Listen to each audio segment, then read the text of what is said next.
Hi guys, we are getting closer and closer to the end of our yearly cycle and also to the end of the quarter of transformation. And we experienced a few weeks now with a lot of root pressure, and the cross of the Maia, the 61st gate, bring us some mental pressure. Just to, for the fun of it, a little mental pressure. And this is about exploring the mysteries of the Maia. Yeah, this is the cross of the Maia, the fourth version. And the 61st gate is the gate of mystery, inner truth, the awareness of universal underlying principles. And it's actually, the pressure to know the unknown. And the thin line between the pressure to know the unknown and the pressure to know the unknowable is the turning point between really this drive to understand the Maya and madness. Because when we are pressured to know the unknowable, this is a dead end, and of course that's where this pressure might become madness. But today let's look at the positive and true self aspect of this gate. So of course it's about the drive to understand the Maya, the underlying principles, yes, that lie underneath everything. And of course, if we look at the name inner truth, and we look at the combination between this mystery that and the drive and the pressure to understand how everything works, and the pressure to understand how we work, what is our inner truth, yes? If we look at the hexagram, we get the answer. The hexagram structure has the answer in it, because we see the two bottom lines are yang, of course, because this is the quarter of transformation, and the two upper lines are yang. But the inner, the core, the inside of the hexagram is two yin lines, and that means that the inner truth has to do with the form, has to do with the mechanics. So when we discover the mysteries or the parts that can be known in this mystery, because not everything can be known and not everything can be understood, but what can be known and understood reveals us our inner truth. So the big universal truth and our inner truth are actually one, which is really, really beautiful. And I had some conversations with 61st gate people lately about these things, and I really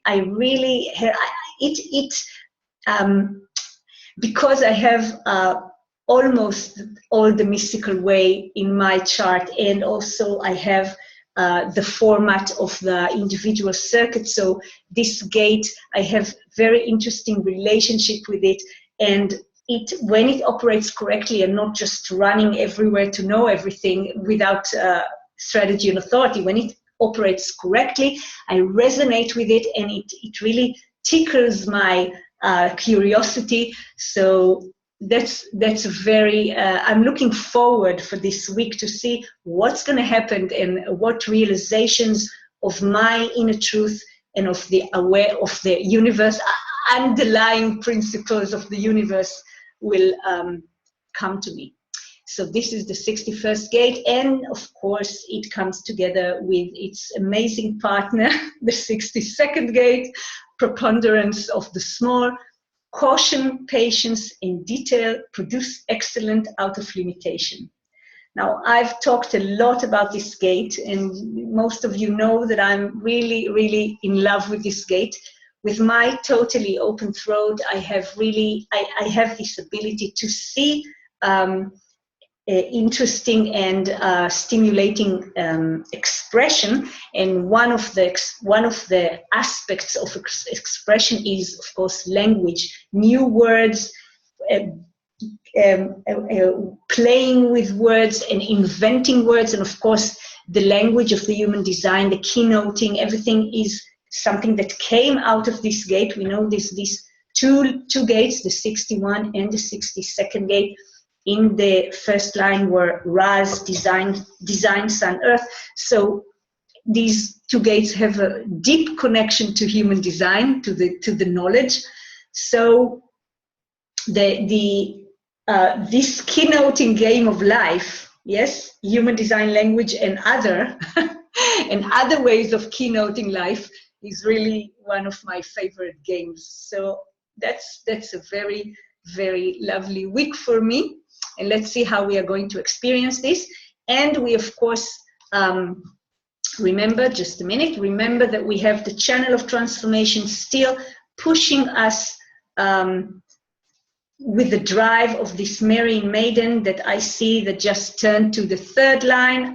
It's going to be a lot of trial and error in this journey up, and it's a material trial and error. You know, the third line is material, and also this gate has a few aspects. One of them is, of course, the material drive to transform on the material plane. So there are people who experience this and use this energy when things are coming according to strategy and authority. This energy really pushes us. I felt it, and I know a few people who are close to me feeling it. So we still experience this, and it will go on with us for a little time. And then tomorrow, we are going to experience the moon in the 52nd gate, the gate of inaction. And of course, because of this global conditioning pattern of the channel of transformation, this pressure, this root pressure to sit still and concentrate will be felt strongly for all of us. So we are going to be concentrated on transforming and driving forward to understand the underlying principles and and finding the facts and the details that support them.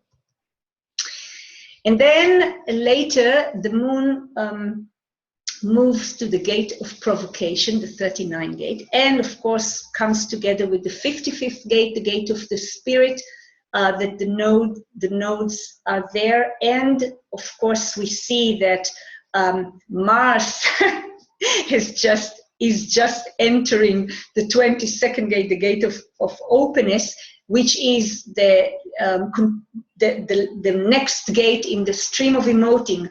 So we are going to have these two pressures from the root, the pressure that goes to the spleen of the marrying maiden and the transformation, and then the pressure pressure of moodiness, creative melancholy, moodiness, acoustic stream that connects to all those who have the 12th gate. So all those with the 12th gate, if it's a hanging gate in an open route or in a defined route, but nothing other of this gate is defined in the stream, this is a manifesting stream and it will be felt strongly. So I'll be happy if I get some feedback from people that will suddenly experience this moody manifesting stream in a non-emotional design. So and of course beware not to be driven to make emotional decisions if it's not your authority and if it's not coming to you by your strategy and authority. So just experience the moodiness and the openness and the emotional impact you'll be able to have on others. Interesting experience. And then the moon moves on, another pressure gate, the 53rd gate. We are still experiencing it now because the 61 and 2 haven't really started yet. So I'm still experiencing this, and soon it will move, but the moon will come back and give us a little feeling again of this pressure to begin with the pressure of transformation, the work together. You know, there are oppositions in the wheel. So the marrying maiden and the gate of beginnings, when they go together, this is a real pressure to begin something that will transform us. And in the 12, Saturn moves from the gate of the liar and the trickster in the ego, the 26th, it moves to the 11th gate, the gate of ideas, peace. So again, all the people who have the 56th gate, the gate of stimulation, are going to experience the whole channel as a conditioning pattern for quite some time. So those with the open throat and the open ajna, it's going to be interesting. And I know also somebody that the 11th gate bridges her split. So I'll be happy to hear, how do you feel with Saturn, this severe Saturn friend activates your design.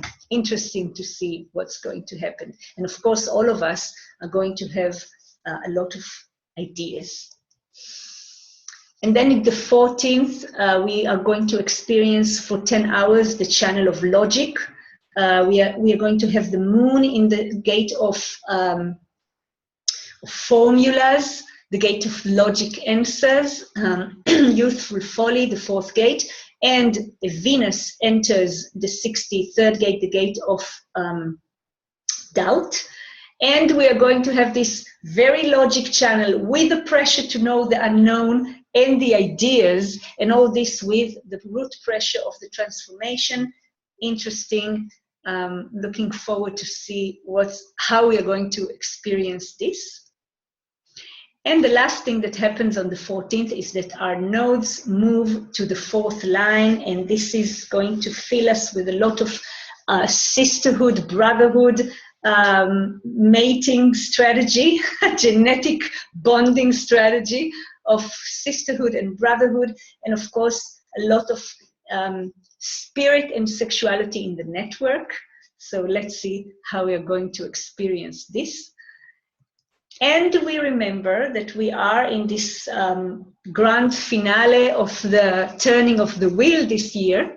And we moved through all the gates one by one and saw what each gate brought us in our reflection journey. And now we are in our inner truth.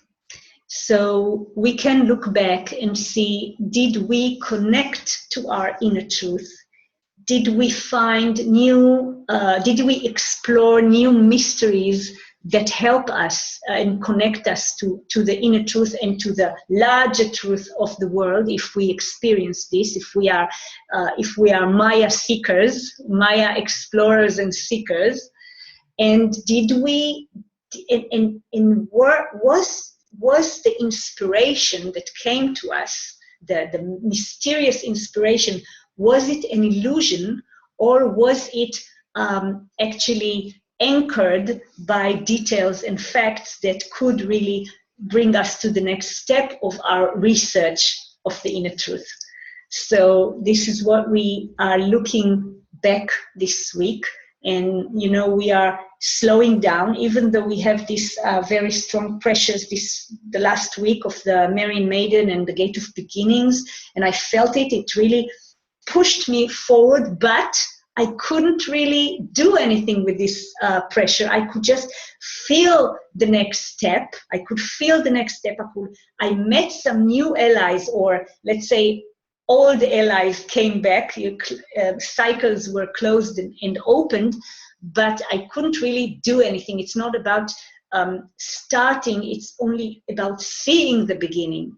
So now again, we are going to see about our exploration of the Maia and our exploration of our inner Maia.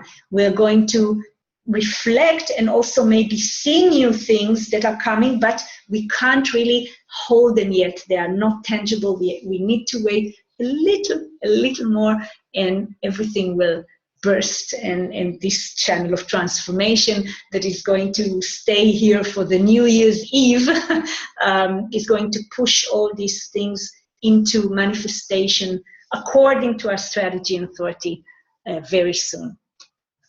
And we know that the real inner truth, as we saw in the hexagram of the inner truth, the real inner truth is about our form. And our form needs to be respected mechanically, first of all, because all we explore and understand in our heads is not the thing that can really transform our lives and bring us to awareness and enlightenment. I mean, in the human design way, yes, not in the new age way, but really to be aware, to wake up to our inner truth. And our inner truth is the form, the correctness of the form. So the only thing that can really ground us in this journey of exploring our inner truth is the strategy. And the more I explore and dig into this knowledge and into charts and into people that I'm working with and knowing and getting to know personally, this chart that we are looking at when we look at the human design chart is so complex, and this mind will never really get what's going on there. So we can play this game of understanding the underlying principles, but the truth is, the inner truth and the outer truth is that only really being radical in our strategy is the thing that brings us closer to our decision-making process and to what we are really built of, which is really so difficult to understand. It's the unknowable part. We can't really know it. We can only be it. So we can play with the mind and we can search, and if that's our design and we need this mental support, it's great. I love it. I'm in love with doing it. But the experience of being who I am, according to my strategy and authority, and dancing with other people who are in this dance of discovering their inner truth, this is the true thing that will bring me to get to know me, my frequency, and my role on this plane, just from the experience itself, just for experimenting with my strategy. So this is the Holy Trinity, yes, the full respect to the form, strategy, inner authority, and of course, if we have decision-making process, and sleeping alone. And I must admit that this week I had, or the last 2 weeks, I had a few questions from people, personal questions about food. And I think that in this part of my journey, after these years of being so radical in the experiment, the last year was also a year of transformation in my nutrition. And I think that this Holy Trinity might become a form. But of course, this is my journey, and I'm not putting this in under human design label. But I think that the respect for the form is much wider than we understand. But we might explore this later. But I'm just throwing you this thing to think about, to ponder about, to explore your inner truth about it. Are you being really respectful towards your form in all aspects? So this is going to be our reflection this week. I love you. Bye-bye. See you.